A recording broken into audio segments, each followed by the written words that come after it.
Hi, Mark Kohler here with a 2-minute tax and legal tip, and I want to talk about the hobby loss rules. Now, this is an important one for any small business owner, and frankly, I think there's been a lot of fear generated about this topic over the years, and maybe with some accountants that are overly conservative. But I think it's something that does need to be talked about, and every small business owner should know what the rules are. So I want to make 3 important points that's going to save you from getting a nasty letter from the IRS.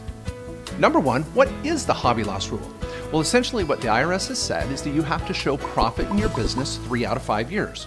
So for the first 2 years, you can lose money, which is okay, but by the 3rd year, you better show a profit.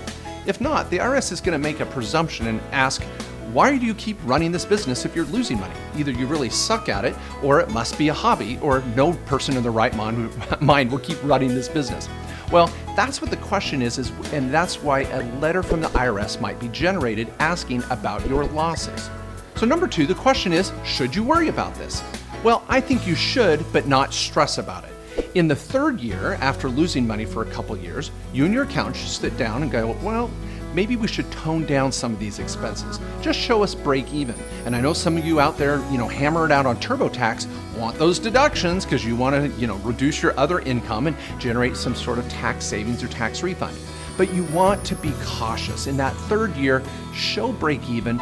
Don't get too aggressive. Remember, pigs get fat and hogs get slaughtered.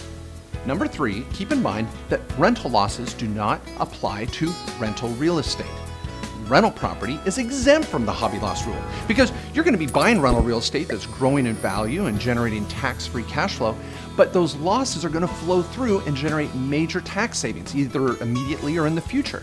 But hobby losses don't apply. You're not going to get a nasty letter from the IRS because you have rental property losses. So don't stress and keep buying those rental properties. So bottom line, I want to recommend this, and that is make sure you are always interested in starting a small business. Take the effort to start a small business, even report those losses the 1st or 2nd year, and don't be afraid of having losses on your tax return. It's very normal to start a small business and lose money the 1st year or 2. It's okay. Don't be afraid of that hobby loss, but make sure in that 3rd year again, you're toning it down and not getting too aggressive. Small business ownership is the fastest way to building long-term wealth, extra income, and helping you generate that freedom or flexibility to better live your American dream. Be aware of the hobby loss rules, but don't be afraid to live your American dream.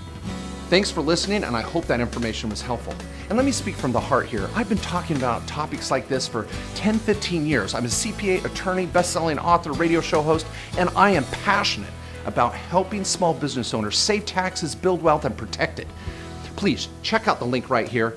Download my free ebook on 10 common mistakes small business owners make in the tax and legal arena. Also, check out my social media links here. I've got daily tips, a weekly blog, radio show every week. This information is free, and I'd love to help you. Click below, find out more about me, and thanks for listening.